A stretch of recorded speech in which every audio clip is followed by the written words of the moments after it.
Once upon a time, the mere whisper of American displeasure could topple governments, redraw borders, or halt tanks on a dime.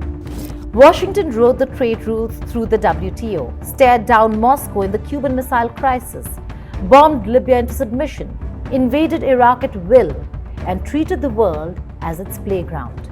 Now, in 2025, Donald Trump stands at a podium calling this a new golden age, boasting of the hottest country anywhere in the world.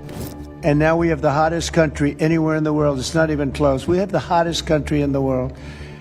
And it's an honor to use that, if you call it power or respect or whatever it is, to settle wars. Yet, the applause sounds faint. Ceasefires he claims to broker were never his. Allies eye alternatives. Enemies shrug off sanctions. Even friends, if there are any, doubt his word. America still has bases everywhere, but power everywhere? That's a different question. Is this the moment the self-styled superpower discovers nobody's really listening? Hello and welcome. You're watching Statecraft with me, Geeta Mohan.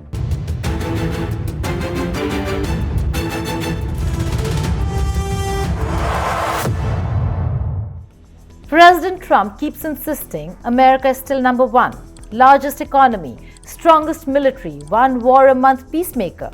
But beneath the slogans lies a different story.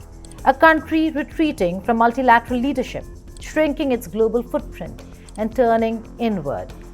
Obama's cautious recalibration, Trump's transactional deals, and Biden's muddled commitments have unraveled decades of US foreign policy. Countries once obedient now hedge, build new coalitions, and search for American alternatives. When Russia was thrown out of the G8 over Crimea, Washington expected the world to follow. It didn't. If America can't rally allies on Russia, Israel, or Ukraine, how much power does it really have left? There really was a time when America could credibly call itself the unchallenged superpower. The Cuban Missile Crisis, Washington imposing a naval blockade on Soviet missiles in Cuba, was not only a showdown but a global stage where US deterrence and alliance credibility seemed absolute. Libya in 2011, Iraq in 2003, even the creation of the WTO in 1995, all projected an image of a country able to set rules and enforce them. But those moments are now museum pieces. They remind the world not of enduring omnipotence, but of how far the shine has faded. The US still spends more on its military than anyone else, yet its ability to dictate outcomes is slipping away. Trump's current rhetoric tries to freeze frame that earlier era. He points to expanding military budgets, strong borders, and aggressive tariffs as proof of renewed supremacy. He calls the US the hottest country anywhere. Yet, actions undercut slogans. He's withdrawn from international agreements, sidelined NATO consultations, and moved toward bilateral deals that leave allies guessing. Analysts describe a transformation from unrivaled global leader to a powerful but increasingly regional actor. America has bases everywhere, but policy nowhere. That gap between hardware and influence defines the Trump era. We had an exclusive conversation with veteran journalist Rick Sanchez, and this is what he has to say about America's position today. I guess we can't talk about this without talking about the root cause of the problem. And the root cause of the problem is that the United States is not the most powerful country in the world. Israel is the most powerful country in the world. And Israel runs the United States. Israel, remember that lapdog I told you about with the Mr. Modi story I said a little while ago, where, Mr. Modi's trying to tell Mr. Trump, look, we're not your lapdog, and every time you say bark, we're not going to bark, and every time you say sit, we're not going to sit, and every time you say stand, we're not going to stand. Well, when it comes to the United States-Israel relation, Israel says bark, the United States barks. Israel says, stand, and the United States stands, and same with sitting, I guess. And that's the reality. And anybody who tells you differently is lying. If Mr. Netanyahu decides he's going to go to Congress and give a speech, there's nobody in the United States who could tell him no. If Mr. Netanyahu wants a reporter in the United States fired because he doesn't like what he said about him, that reporter will be fired. And I don't care if he works at the New York Times or CNN or Fox News or wherever. The United States literally runs the United States, pardon me, Israel runs the United States foreign policy. It's as clear as day. It's the reason we invaded Iraq. It's the reason we were in Afghanistan. It's the reason we did what we did in Syria. It's the reason we're doing what we're doing in Yemen. It's the reason we did what we did in Libya. And it's now the reason that we're backing them 100%, which what looks like an extermination or a genocide in Gaza. The annexation of Crimea by Russia in 2014 marked a turning point. The US and its allies expelled Russia from the G8, making it G7 today, expecting Moscow to be humbled and isolated. Since the Russian intervention, we've been mobilizing the international community to condemn this violation of international law and to support the people and government of Ukraine. This morning, I signed an executive order that authorizes sanctions on individuals and entities responsible for violating the sovereignty and territorial integrity of Ukraine or for stealing the assets of the Ukrainian people. According to my guidance, the State Department has also put in place restrictions on the travel of certain individuals and officials. These decisions continue our efforts to impose a cost on Russia and those responsible for the situation in Crimea. The proposed referendum on the future of Crimea would violate the Ukrainian Constitution and violate international law. Any discussion about the future of Ukraine must include the legitimate government of Ukraine. In 2014, we are well beyond the days when borders can be redrawn over the heads of democratic leaders. While we take these steps, I want to be clear that there is also a way to resolve this crisis that respects the interests of the Russian Federation, as well as the Ukrainian people. Let international monitors into all of Ukraine, including Crimea, to ensure the rights of all Ukrainians are being respected, including ethnic Russians. But if this violation of international law continues, the resolve of the United States and our allies and the international community will remain firm. Meanwhile, we've taken steps to reaffirm our commitment to the security and democracy of our allies in Eastern Europe and to support the people of Ukraine.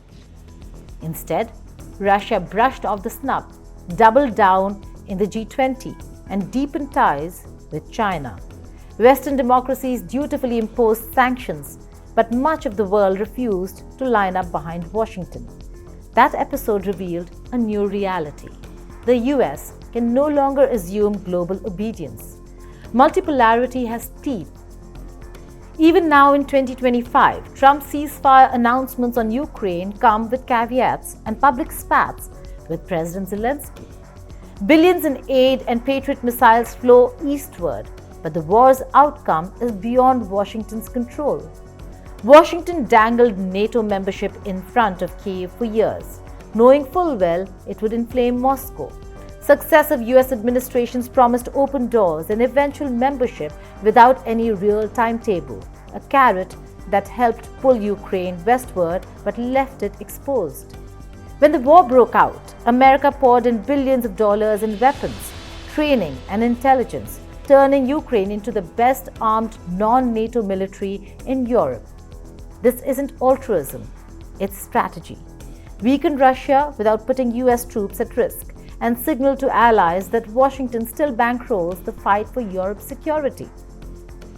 For decades, Washington toppled governments that opposed its interests, openly or covertly. Iran 1953, Guatemala 1954. Pakistan's military regimes got Washington's wink and nod. Sri Lanka and Myanmar felt its pressure through sanctions and democracy promotion. Even as recently as April 2022, strong allegations swirled that the US played a covert role in the ouster of Pakistan's popular Prime Minister Imran Khan to realign Islamabad. The pattern was clear: oppose America, risk removal. Yet the pattern no longer guarantees outcomes. A left wave sweeps Latin America despite decades of US counter-movements. Countries diversify trade, partner with China's Belt and Road, and sign regional pacts without Washington. The more the US leans on old tactics, the less effective they become. Once the architect of coups, it now watches elections bring back leaders it opposed. The aura of inevitability is gone. Trump loves to brand himself as a global peacemaker, touting ending 6 wars and negotiating 1 war a month since returning to office. He name drops India-Pakistan, Israel-Iran, Yemen, Congo, Rwanda, even Cambodia, Thailand. But reality checks tell another story. The India-Pakistan ceasefire, announced by New Delhi and Islamabad themselves. Israel-Iran, fighting continued after Trump's claim. Yemen, actually brokered by Oman. Again and again, the deals are partial, temporary, or simply not his. Critics say he is more a press release peacemaker than an actual negotiator. This credit-grabbing feeds the perception of a fading superpower trying to narrate victories it can't deliver. In the past, US interventions, Libya, Iraq, showed unmistakable control. Today, even Washington's announcements are met with global eye rolls. When a president has to insist on his Nobel Peace Prize, it's not a sign of unrivaled power, but of waning influence. The chaotic withdrawal from Afghanistan became a symbol of US credibility collapsing. Allies who fought alongside America for 20 years watched the abrupt exit with disbelief. Critics called it a retreat, not a pivot. The message to partners from Eastern Europe to Asia was clear. US security guarantees are not ironclad. That shadow now falls on Taiwan policy. Washington talks tough but offers ambiguous commitments. In a world of rising China and assertive Russia, ambiguity looks less like strategy and more like uncertainty. Meanwhile, US support for Israel increasingly isolates it from allies moving to recognize Palestine. By September 2025, about 147 UN members already recognize Palestine. France, Australia, Canada, and the UK are joining in. The US stands nearly alone with Israel, clinging to a diplomatic framework the rest of the world is discarding. Once the broker of Middle East peace, Washington now looks like the holdout. Global connectivity has undercut America's monopoly on power. Technology, trade networks, and digital platforms empower rising powers and smaller states alike. China's Belt and Road Initiative, India's regional diplomacy, EU's trade influence, each gives countries leverage to hedge against Washington. The US once claimed to be the ultimate form of democracy, but political polarization, inconsistent foreign policy, and perceptions of democratic backsliding have eroded its soft power. Surveys show steep declines in favorable views toward the US even among traditional allies. Meanwhile, China's image improves in developing nations. The US still leads in military spending, GDP, and technology, but leadership is no longer automatic. Countries pursue strategic autonomy, build alternative coalitions like BRICS, and write new rules without waiting for Washington. The unipolar moment has ended. The multipolar reality has arrived. Even with its superpower aura dimming, America still sits at the top of the military food chain. Ramstein in Germany, Camp Humphreys in Korea, Al-Udeid in Qatar, Guantanamo in Cuba. The map of US bases is a map of global reach. Carrier groups patrol every ocean. Drones watch every desert. And US airlift can move an army overnight. When crises erupt, it's still the Pentagon that flies in first, props up governments, evacuates civilians, and underwrites security. Allies may hedge, rivals may rise, but when the shooting starts, most of the world still looks to Washington for protection. When there is trouble brewing in West Asia or the South China Sea, it is America with its jets that keeps a lid on the situation. But bases don't equal obedience. Countries hosting US troops hedge their bets, sign deals with China or Russia or regional powers, and resist US directives. The hardware of empire remains, But the software, automatic deterrence, is glitching. Even Washington insiders admit the US must fight harder to maintain stature and can no longer take global dominance for granted. With American influence around the globe waning, China has started to expand its influence across Asia and Africa. Internal divisions, economic uncertainties, and democratic backsliding weaken US soft power. Strategic missteps, Afghanistan withdrawal, inconsistent Ukraine policy, credit-grabbing ceasefires erode trust among allies.